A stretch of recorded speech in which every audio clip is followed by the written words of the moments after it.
নমস্কাৰ, মই জনাৰ্দন বৰা আৰু আপোনালোকে চাই আছে জেডি নিউজৰ বিশেষ অনুষ্ঠান prime time of the day. আজিৰ দিনটোৰ প্ৰথমটো খবৰেই হৈছে এটা বহুতেই বেছি গুৰুত্বপূৰ্ণ খবৰ। অসমত নিৰ্বাচনী বতাহ বলাৰ পৰিপ্ৰেক্ষিতত প্ৰায় 40জনকৈ ষ্টাৰ কেম্পেইনাৰে অসমত চলাবলৈ আহিব প্ৰচাৰ। কোন কোন আছে এই তালিকাত, এই সন্দৰ্ভত সবিশেষ তথ্য জনাম ফুল স্ক্ৰীনৰ জৰিয়তে। পুনৰ জনাইছোঁ, অসমৰ আকাশ বতাহ উত্তপ্ত কৰি নিৰ্বাচনী গৰম বতাহ বলা এতিয়া দেখিবলৈ পোৱা গৈছে। ইতিমধ্যে ৰণৰংকা বজাই নিৰ্বাচনলৈ সম্পূৰ্ণৰূপে সাজু হৈছে শাসক বিৰোধী। ৰাজধানীৰ VVIPয়ে হয়তো অসম ভৰি পৰিব দুই এদিনতে, যিহেতু বিজেপিয়ে দ্ৰুতগতিত অব্যাহত ৰাখিছে নিৰ্বাচনী প্ৰচাৰ। আৰু সেই নিৰ্বাচনী প্ৰচাৰলৈ দ্ৰুতগতিত আহি আছে হেভিৱেট নেতা। এটা জৰুৰী খবৰ জনাই আছোঁ, এই মুহূৰ্তত প্ৰায় 40গৰাকী ষ্টাৰ কেম্পেইনাৰে অসমত সৃষ্টি কৰিব নিৰ্বাচনী ধুমুহা। দেশৰ নিৰ্বাচনী আয়ুক্ত আৰু কেন্দ্ৰীয় চৰকাৰে এই সন্দৰ্ভত ইতিমধ্যে প্ৰদান কৰিছে গ্ৰীণ ছিগনেল। কোন কোন আছে এই 40জনীয়া ষ্টাৰ কেম্পেইনাৰৰ তালিকাত, এই সন্দৰ্ভত জনাই যাম ফুল স্ক্ৰীনৰ জৰিয়তে সবিশেষ। তালিকাত প্ৰথমতেই আছে প্ৰধানমন্ত্ৰী নৰেন্দ্ৰ মোদীৰ নাম। কেন্দ্ৰীয় গৃহমন্ত্ৰী অমিত শ্বাহ, বিজেপিৰ ৰাষ্ট্ৰীয় সভাপতি নীতিন নবীন সহ বিজেপিৰ শীৰ্ষ নেতা তথা JP নাড্ডাও আহিব অসমত নিৰ্বাচনী প্ৰচাৰ চলাবলৈ। কেৱল ইমানেই নহয়, ৰাজনাথ সিং, নীতিন গাডকাৰী, অশ্বিনী বৈষ্ণৱ, শিৱৰাজ সিং চৌহান, কিৰেণ ৰিজিজুৰ লগতে উত্তৰ প্ৰদেশ, উৰিষ্যা, মহাৰাষ্ট্ৰ আদিৰ ৰাজ্যৰ মুখ্যমন্ত্ৰীয়েও চলাব অসমত নিৰ্বাচনী প্ৰচাৰ।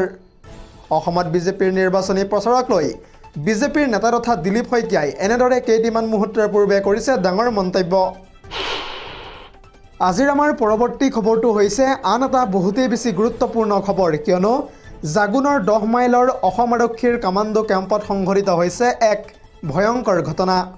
ৰকেট লাঞ্চাৰ আৰু ধাৰাসাৰ গুলীবৰ্ষণেৰে কেম্পটোত দুৰ্বৃত্তই কৰিছে ভয়ংকৰ আক্ৰমণ। আৰু সেই আক্ৰমণত কেম্পটোত থকা প্ৰায় 4জনকৈ জোৱান আঘাতপ্ৰাপ্ত হৈছে বুলি জানিব পৰা গৈছে। আৰু সেই আঘাতপ্ৰাপ্ত হোৱা 3জন জোৱানৰ অৱস্থা একেবাৰে সংকটজনক। ইতিমধ্যে আলফা স্বাধীনে এই ভয়ংকৰ আক্ৰমণটো সংঘটিত কৰিছে বুলি অনুমান কৰা হৈছে।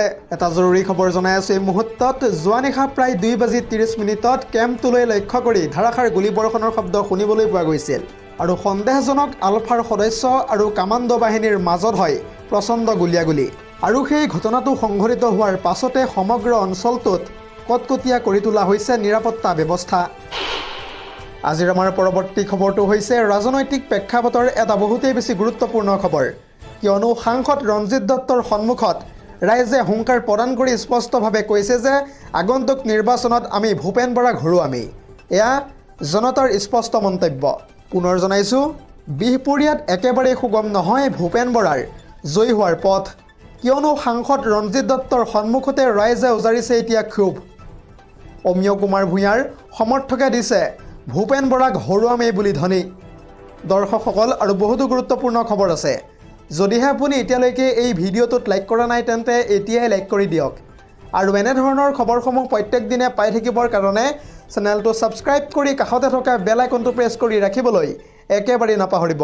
পৰৱৰ্তী খবৰটো হৈছে আন এটা বহুতেই বেছি গুৰুত্বপূৰ্ণ খবৰ, কিয়নো বিশ্বগুৰু মোদীৰ এক দেখিবলৈ পোৱা গৈছে ধাচু এণ্ট্ৰি।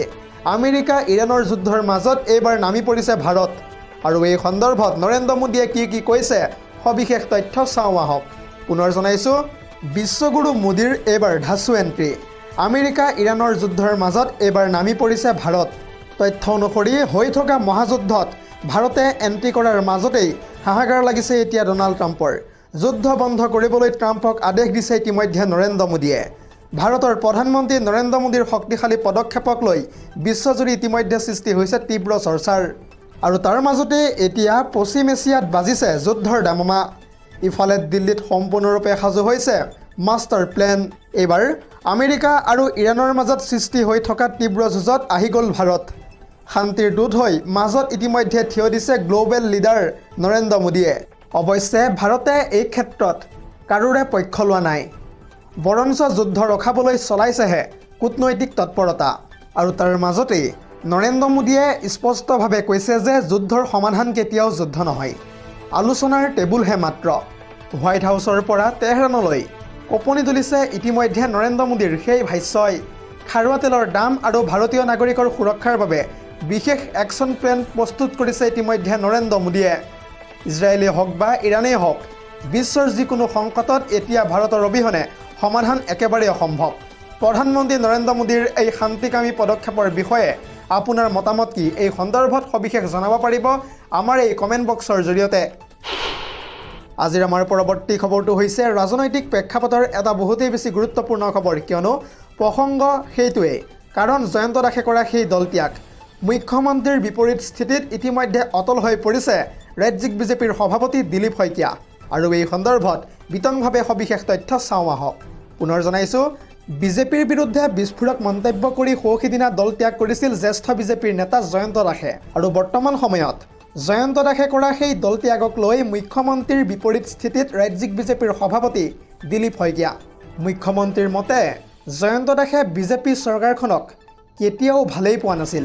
কেৱল ইমানেই নহয়, বিজেপিক লৈ কৰা মন্তব্যৰ পাছত তেওঁ দলত থকাৰো কোনো কাৰণ নাথাকে বুলি এক প্ৰকাৰ মন্তব্য কৰিছে হিমন্ত বিশ্ব শৰ্মাই।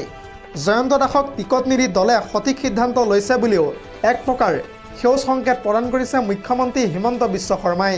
ইফালে মুখ্যমন্ত্ৰীৰ মন্তব্যৰ বিপৰীত স্থিতিত অটল হৈ পৰিছে দিলীপ শইকীয়া। দিলীপ শইকীয়াই এই সন্দৰ্ভত কয় যে জয়ন্ত দাসে দিছপুৰত যথেষ্ট কষ্ট আৰু কাম কৰিছিল আৰু যোৱাকালিৰ দিনটোত দলৰ প্ৰতি থকা অৱদানৰ বাবে ৰাষ্ট্ৰীয় মুখপাত্ৰ সম্বিত পাত্ৰ গৈছিল জয়ন্ত দাসৰ ওচৰলৈ আৰু বিশেষ ৰাজনৈতিক কাৰণত জয়ন্ত দাসক প্ৰাৰ্থিত্ব দিব নোৱাৰা বুলিও এক প্ৰকাৰ মন্তব্য কৰিছিল তেওঁৰ সন্মুখত দিলীপ শইকীয়াই। ইয়াৰ উপৰিও দল এৰাৰ সিদ্ধান্তক পুনৰবাৰ বিবেচনা কৰিবলৈকো আহ্বান জনাইছে জয়ন্ত দাসক দিলীপ শইকীয়াই। আজিৰ আমাৰ পৰৱৰ্তী খবৰটো হৈছে 1 এপ্ৰিলৰ পৰাই অৰ্থাৎ এপ্ৰিল মাহৰ 1 তাৰিখৰ পৰাই বৃদ্ধি হ'বলৈ গৈ আছে বিমানৰ ভাড়া। ইতিমধ্যে এই সন্দৰ্ভত আহি পৰিছে এটা ব্ৰেকিং নিউজ। পুনৰ জনাইছোঁ, বিমান যাত্ৰা কৰাসকলৰ বাবে এটা বহুতেই বেছি বেয়া খবৰ, কাৰণ 1 এপ্ৰিলৰ পৰাই বৃদ্ধি হ'বলৈ গৈ আছে বিমান ভাড়া। মধ্যপ্ৰাচ্যত চলা যুদ্ধৰ বাবে টিকটৰ দাম বৃদ্ধিৰ আশংকা প্ৰকাশ কৰা হৈছে। বিমানৰ ইন্ধনৰ দাম বৃদ্ধি পোৱাত বাঢ়িবলৈ গৈ আছে টিকটৰ দাম। ভাৰতীয় বিমান পৰিবহণ সংস্থাসমূহে দিছে এই সন্দৰ্ভত ভাড়া বৃদ্ধিৰ প্ৰস্তাৱ। অসামৰিক বিমান পৰিবহণ দপ্তৰেও এই সন্দৰ্ভত দিছে সেউজ সংকেত। আজিৰ আমাৰ পৰৱৰ্তী খবৰটো হৈছে নিৰ্বাচনৰ পূৰ্বে এইবাৰ তলা ওলমিল ৰাজীৱ ভৱনত। কি কাৰণে ৰাজীৱ ভৱনত তলা ওলমিবলৈ পালে এই সন্দৰ্ভত চাওকে আমাৰ এক্সক্লুচিভ প্ৰতিবেদন। পুনৰ জনাইছোঁ, এইবাৰ ৰাজীৱ ভৱনত নিৰ্বাচনৰ পূৰ্বে ওলমিল তলা। নলবাৰীৰ ৰাজীৱ ভৱনত সংঘটিত হৈছে এক লংকাকাণ্ড। ভাৰপ্ৰাপ্ত সভাপতি নিযুক্তিক লৈ ক্ষুব্ধ হৈ পৰিছে এতিয়া কংগ্ৰেছ কৰ্মী। প্ৰতিবাদী কংগ্ৰেছীয়ে ভাঙি লণ্ডভণ্ড কৰিলে ৰাজীৱ ভৱনৰ চকী মেজ। অশোক শৰ্মা আৰু দিগন্ত বৰ্মনৰ প্ৰৱেশ একেবাৰে নিষিদ্ধ কৰা হৈছে নলবাৰীৰ সেই ৰাজীৱ ভৱনত। আজিৰ আমাৰ পৰৱৰ্তী খবৰটো হৈছে ৰাজনৈতিক প্ৰেক্ষাপটৰ এটা বহুতেই বেছি গুৰুত্বপূৰ্ণ খবৰ। প্ৰসংগৰ ঋষিৰাজ হাজৰিকা কোন? দল বিৰোধী কামত লিপ্ত থকা ব্যক্তিক কিয় বিজেপিয়ে প্ৰদান কৰিলে টিকট? এনেদৰে এতিয়া ৰঙানদী সমষ্টিৰ বিজেপিৰ প্ৰাৰ্থী ঋষিৰাজ হাজৰিকাক লৈ প্ৰশ্ন উত্থাপিত হৈছে।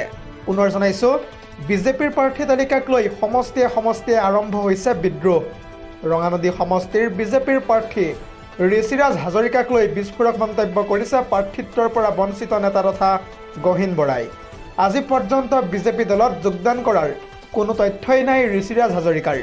বিজেপি দলৰ হৈ কোনো দিনে কাম কৰা নাছিল এইগৰাকী ঋষিৰাজ হাজৰিকাই। কেৱল ব্যক্তিকেন্দ্ৰিক হিচাপেহে ৰঙানদীত কাম কৰিছিল ঋষিৰাজ হাজৰিকাই। বিগত বৰ্ষৰ পঞ্চায়ত নিৰ্বাচনত বিজেপিৰ বিৰুদ্ধে নিৰ্দলীয় প্ৰাৰ্থী হিচাপেহে প্ৰক্ষেপ কৰিছিল ঋষিৰাজ হাজৰিকাই। আৰু লোকসভা নিৰ্বাচনৰ সময়তো ঋষিৰাজ হাজৰিকাই দল বিৰোধী কামত লিপ্ত থকাৰ অভিযোগ উত্থাপিত হৈছিল। কেৱল ইমানেই নহয়, ৰঙানদী সমষ্টিৰ সাংসদ প্ৰদান বৰুৱাৰ বিৰুদ্ধেও কংগ্ৰেছৰ প্ৰাৰ্থীৰ হৈ ঋষিৰাজে কাম কৰাৰ অভিযোগ উত্থাপিত কৰিছে গহীন বৰাই। দল বিৰোধী কামত লিপ্ত এগৰাকী প্ৰাৰ্থীয়ে কিদৰে টিকট লাভ কৰিলে বুলিও এতিয়া এক প্ৰকাৰ প্ৰশ্ন কৰিছে গহীন বৰাই। ৰঙানদীত চিণ্ডিকেট ৰাজ চলাই থকা প্ৰাৰ্থীক ৰাইজে প্ৰত্যুত্তৰ দিব বুলিও এক প্ৰকাৰ স্পষ্টভাৱে মন্তব্য কৰিছে সংবাদ মাধ্যমৰ সন্মুখত গহীন বৰাই। News desk report, ZD news.